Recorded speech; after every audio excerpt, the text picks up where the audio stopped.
Mesdames, Messieurs, Mesdemoiselles, chers téléspectateurs, c'est pour moi un plaisir renouvelé de m'adresser à vous ce matin dans le cadre de notre habituel entretien axé sur les crypto-monnaies.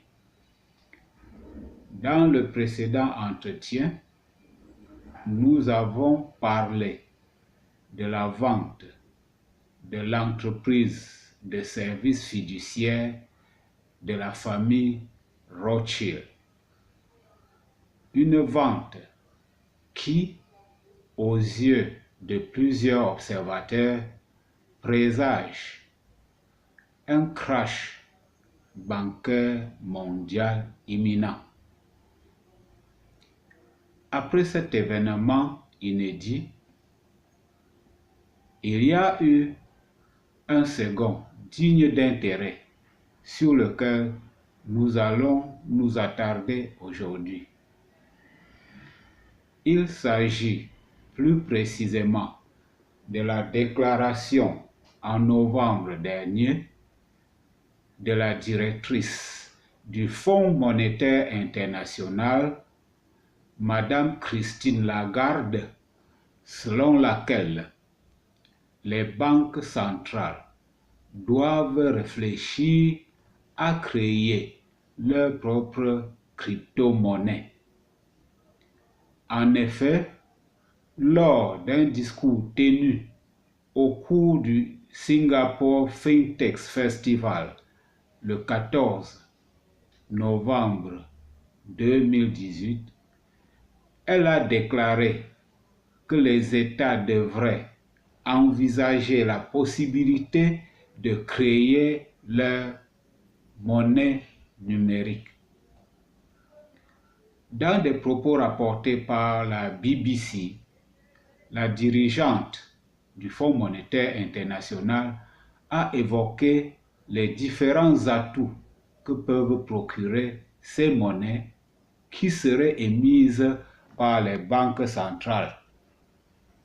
Elle a notamment cité l'exemple de la Suède, du Canada et de l'Uruguay, dont les banques centrales envisagent sérieusement d'émettre leur propre monnaie numérique. Ces déclarations semblent surprenantes dans la mesure où l'institution qu'elle dirige s'est récemment prononcée contre le lancement d'une monnaie numérique nationale.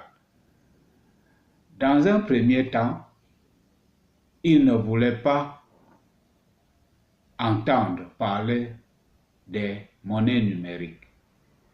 Puis, ils les combattent. Enfin, ils disent qu'ils pourraient jouer un rôle s'ils étaient soutenus par l'État. Certains observateurs pensent que le virus de la crypto-monnaie se propage et que le Fonds monétaire international est maintenant infecté. Dans les développements qui suivent, nous allons tenter d'établir la différence entre la monnaie fiduciaire et la crypto-monnaie. Ensuite, nous présenterons les avantages des crypto-monnaies privées par rapport à l'argent fiat, avant de terminer avec l'impact des crypto-monnaies des banques centrales sur la création et la distribution de l'argent fiat. Qu'est-ce qui diffère dans la monnaie fiduciaire de la crypto-monnaie?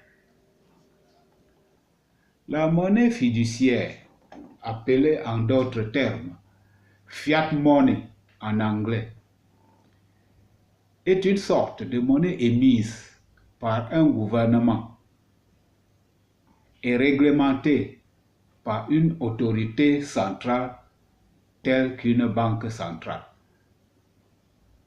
Elle se présente sous forme de billets de banque ou de pièces. Ces monnaies agissent comme une monnaie légale et ne sont pas nécessairement adossées à une marchandise physique. La crypto-monnaie, quant à elle, est une forme de monnaie numérique, immatérielle, qui n'a pas de coût légal ni de soutien gouvernemental. C'est un moyen d'échange numérique décentralisé régi par la cryptographie. Une autre différence est que la fiat est de nature physique. Cela signifie que vous pouvez toucher et voir les échanges lorsque des personnes effectuent des transactions financières. Vous pouvez également voir la personne avec laquelle vous négociez et la devise utilisée. La crypto-monnaie n'a pas de nature physique, ce qui veut dire que vous ne pouvez pas y toucher. Les morceaux de code public et privé présentent une crypto-monnaie. La fiat, en ce qui concerne son offre, elle est illimitée, telle que produite par le gouvernement et pouvant être reproduite nécessairement. La crypto-monnaie en approvisionnement est limitée. Par exemple, ne peut fournir que 21 millions de bitcoins. Et pour le TBC, bien que cette crypto-monnaie soit à la phase de distribution, l'offre est estimée à 1 milliard de pièces quand elle atteindra la phase de consommation. Une autre différence est que la devise fiat porte le nom du pays d'origine et se négocie donc à l'intérieur des frontières de son pays. Si vous utilisez la devise d'un pays extérieur, des frais sont facturés. Mais pour la crypto-monnaie, il n'y a pas besoin de payer des frais transfrontaliers lors de l'envoi de l'argent d'un pays à l'autre. Par rapport au support de stockage, la monnaie fiat est stockée dans un compte bancaire où les individus ne possèdent pas de banque. Or, la crypto-monnaie est stockée dans un portefeuille numérique appartenant à une personne. Pour ce qui est du transport de ces deux monnaies, la fiat étant physique occupe de l'espace. Il peut être facilement volé, mais la crypto-monnaie est facile à transporter.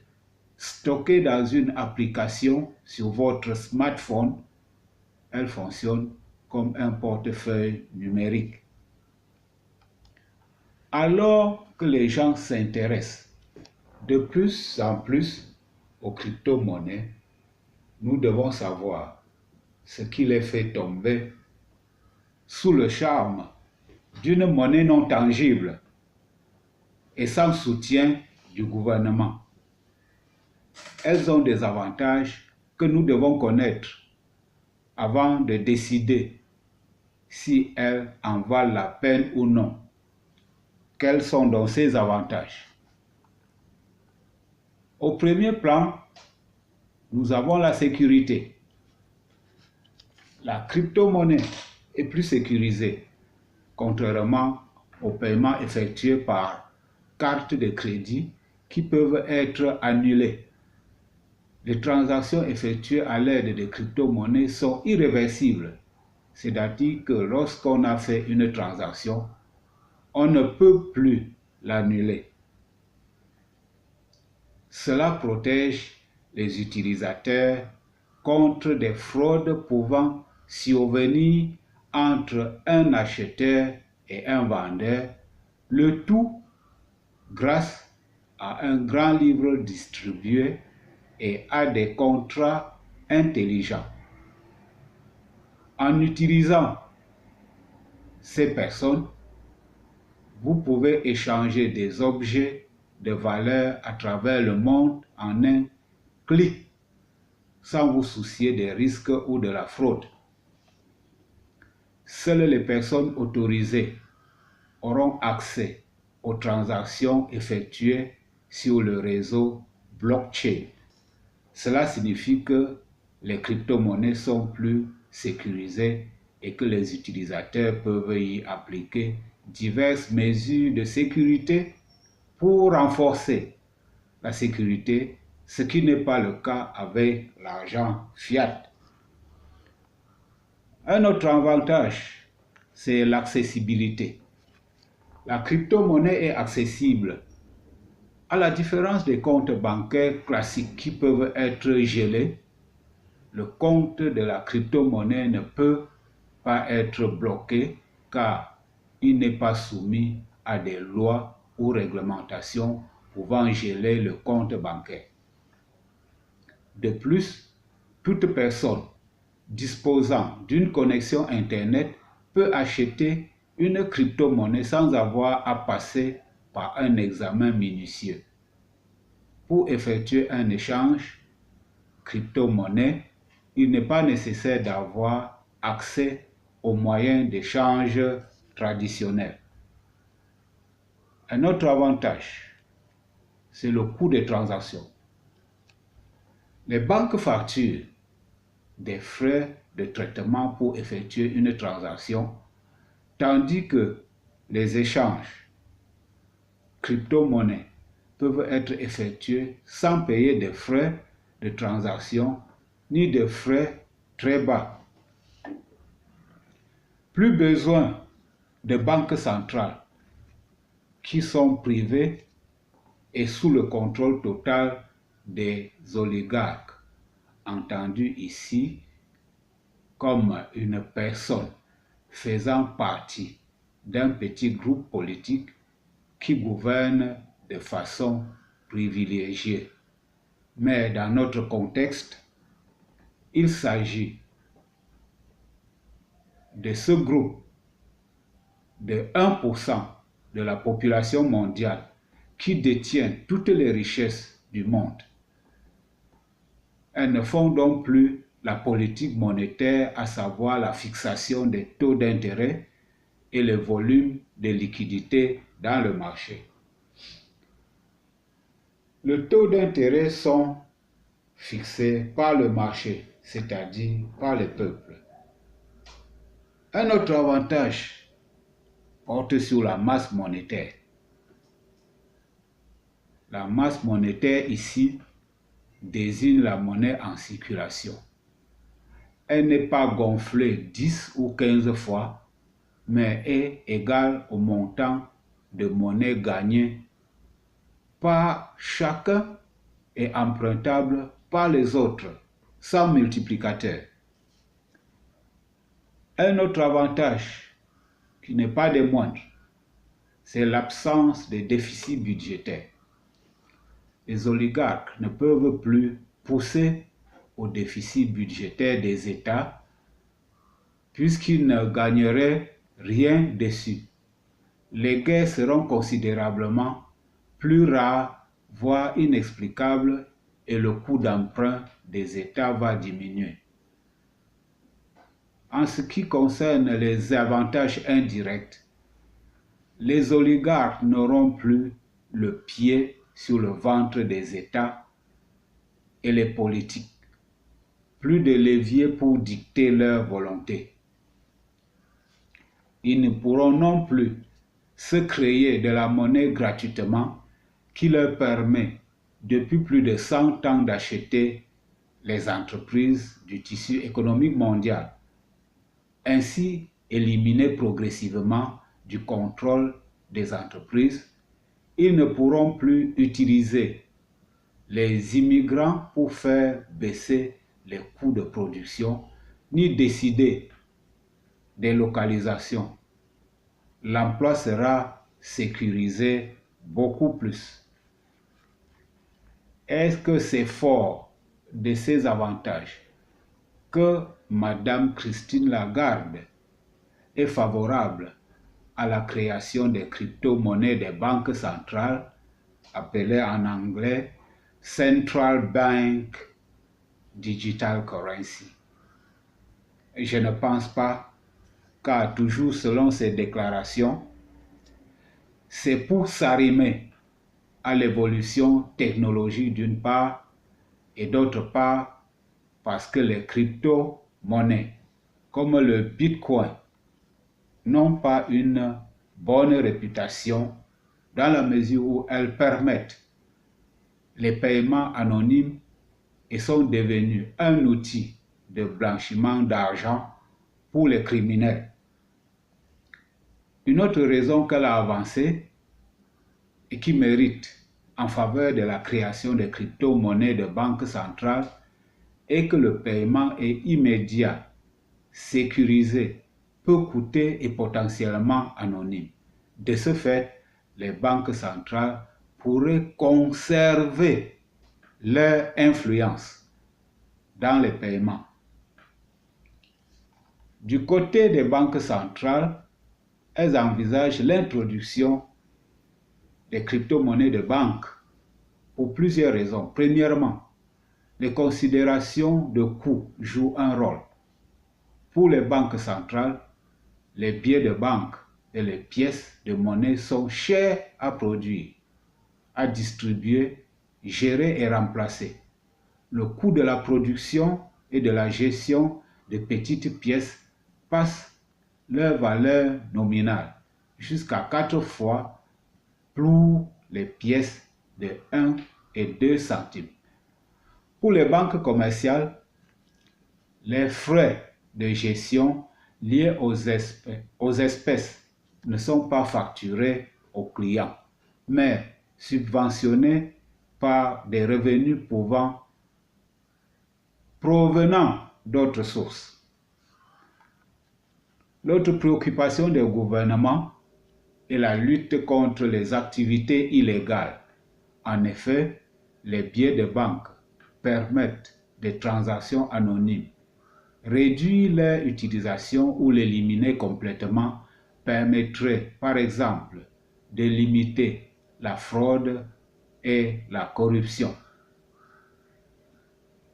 En outre, le public préfère de plus en plus les moyens de paiement plastiques, mobiles ou électroniques.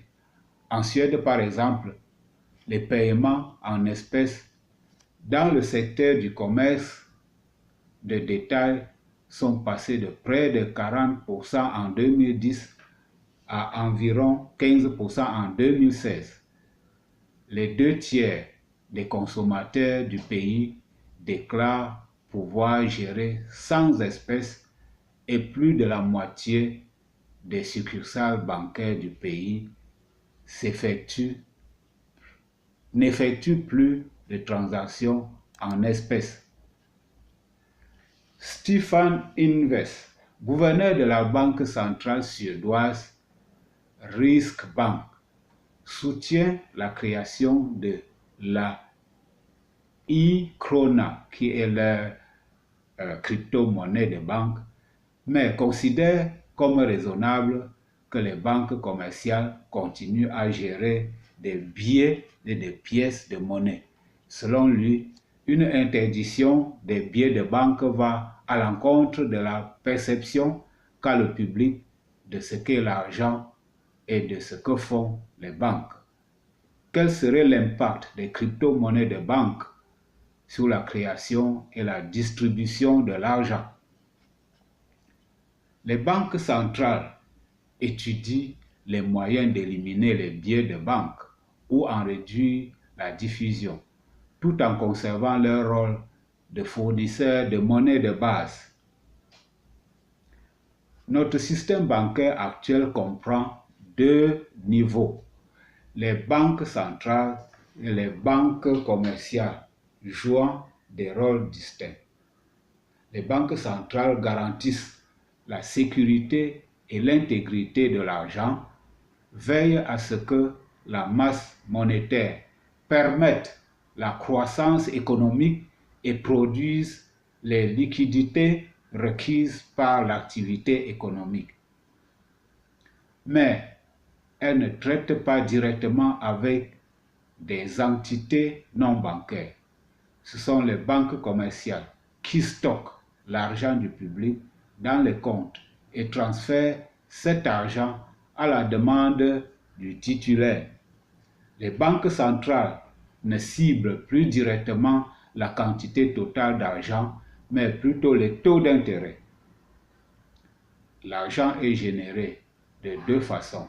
Premièrement, les banques commerciales créent de l'argent lorsqu'elles consentent un prêt et créditent un compte de la dite somme.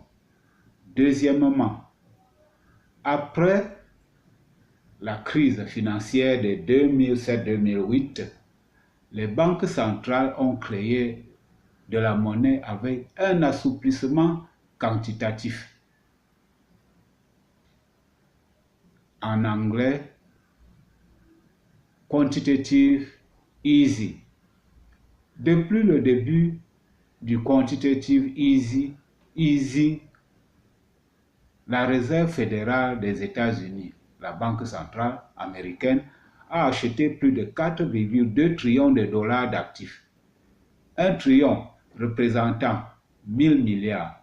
Les billets de banque n'entrent pas directement dans ce processus de création de monnaie, mais ils fournissent les bases comptables. À l'heure actuelle, les particuliers et les entités non bancaires ne peuvent pas obtenir de billets directement auprès de la banque centrale, mais passent par les banques commerciales.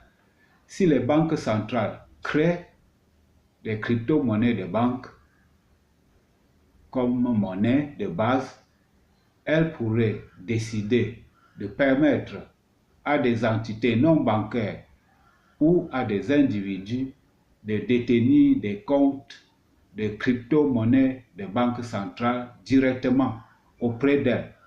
La possibilité de le faire via des progrès technologiques, des registres distribués qui permettent le transfert d'argent pair à pair sans passer par les systèmes actuels de paiement. Le registre distribué est utilisé, par exemple, pour confirmer des transactions dans les cryptocurrencies privées telles que Bitcoin. La blockchain, qui assure la sécurité des transactions en Bitcoin, est une forme de registre distribué. Le processus pourrait aller plus loin si les banques centrales autorisent les entités privées, non bancaires ou des particuliers à détenir directement des comptes en crypto-monnaie de banque centrale. Les banques centrales pourraient accorder des crédits dans leur monnaie numérique, ce qui pourrait avoir d'importantes conséquences pour le système bancaire bipartite actuel.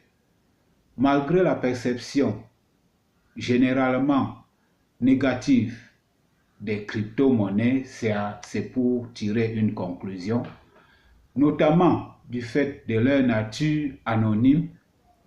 Madame Lagarde semble reconnaître les atouts de ces devises qu'elle souhaite toutefois encadrer étroitement dans l'optique de pérenniser l'hégémonie des sangsues comme les Rothschild et autres banquiers oligarques sur les 99% de la population mondiale, ceci afin de les maintenir davantage dans l'esclavage financier. À ce niveau, qu'est-ce qu'il faut pour se mettre à l'abri de cet état d'esclavage et des crashs bancaires, économiques et immobilier qui s'annonce. Il serait tout simplement souhaitable que chacun s'investisse dans la crypto-monnaie, à l'instar du TBC, entendu des Billion Coin, qui est une crypto-monnaie à visage humain fondée sur l'abondance. Je souhaite que l'année 2019 soit pour vous tous et pour vos familles une année d'abondance. Je vous remercie pour votre aimable attention.